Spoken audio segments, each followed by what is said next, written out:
After today's scintillating day's play. Merlin's not far behind, so we'll keep this as brief as we possibly can, so someone open us up.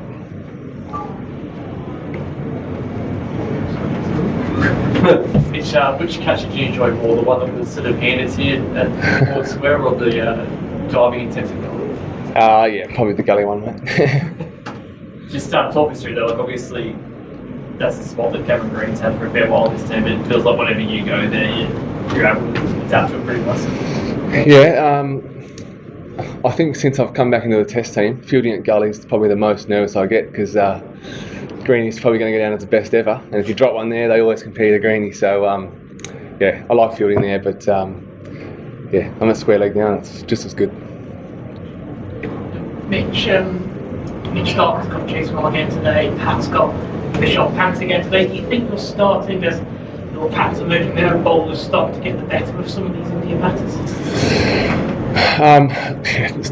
For me personally, it's not something you notice sort of when you're in the game. I think you could say the same for their bowling attack as well, but I guess you play a 5-match series. Teams have only got 3 bowlers, so someone's going to get the wickets. Good job. Mitch, what were the conversations like towards the end when you were told you could go for a few overs, but you could only use the spinners for that last session? Yeah, I think just get a look at Gazza, and obviously seems to be a little bit of spin, and we know that he gets really good bounce here, so hopefully over the next 2 days, if we can get enough play in, Gazza will come into the game. And but yeah, it's really just we could only bowl spin, so get a look at Gazza, and Hetty was champing it a bit too. Yeah.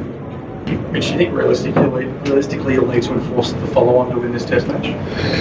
I think we've got 6 wickets to take first, but we know that we've got to take 20 wickets to try and win this test match, and I guess all the conversations and all the planning will be how do we do that. So hopefully the weather holds off, and then tomorrow it's just about coming, having a crack, and see where we get to. Tom? How do the boys feel about getting on top of Virat, Kohli in the last few innings after what happened in Perth? I mean, there's no real talk about that. I think it's more just every time he comes to the crease, we know he's a big wicket for them. He's one of the greatest players ever. So it's just about being really diligent and trying to execute your plans. And I guess it's always nice to see the back of one of the game's greats. So on the left hand, yeah. Mitch, can you talk about that the kind of dismissals you have from 150, then 180, now 51 for 4? Can you talk about the mindset of the Australian bowlers? Are you very much convinced that you can easily get India out? Be it the Perth, be it Adelaide, and right now you are again in a good position, commanding position. Look, I think we've bowled really well. Today was no different, and we've been able to take wickets with a new ball, albeit the second innings in Perth. So, our bowling attacks, some great bowlers, and they're attacking. They look to take wickets all the time, and hopefully that can continue. Is there a constant check on the weather website also that you guys constantly checking that?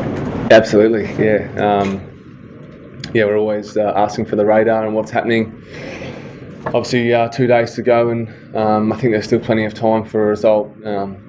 But yeah, let's hope that the weather stays away over the next few days. Dan?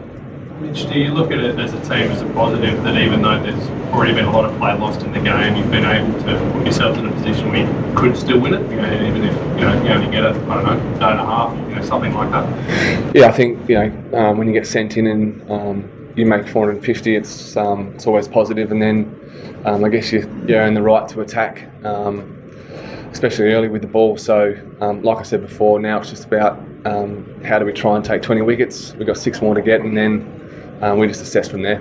Does it remind you at all of that Manchester Test match in 2023 when sort of England were driving the game, there's a bit of rain around, sort of be on the other side of it? Yeah, I try not to think about that one too much. Although it was a good day that last day, let's hope there's no repeat of that. 2 more here. Mitch, how frustrating is it that you are coming to the ground and going off again and again because of rain? And second part is, do you think a lot of rain is predicted for tomorrow and day after as well? Do you think we will see a result over here? Yeah, the on and off stuff's always frustrating. I mean, it's a big series. We want to get out there and play, and probably more so for the spectators and the fans who show up every day and want to watch. And the second part, what was the second part? Do you think a result is possible considering the forecast tomorrow and day after a lot of rain has been forecasted? Yeah, I think there always can be a lot of rain here, but Brisbane and Queensland can get 20 mils in an hour, so let's hope for some sunshine and not too much rain. Last one, AB. Just one more on the catch, mate, and the celebration that followed. I thought there'd be a few more, so thank you. Seems like typify the fun you're having just now, mate. The celebration. Yeah, I think it is. It's just enjoyment. Trying to provide a little bit of a laugh. I always get the boys are always into me for how slow I move and how I can't jump or move in the field. So anytime I can do something like that, I probably didn't even need to dive, to be fair, but thought I'd add a bit of mayo and yeah, it is a fun team. It's a great team to be a part of. Great, thanks everyone. Thank you. Thank you.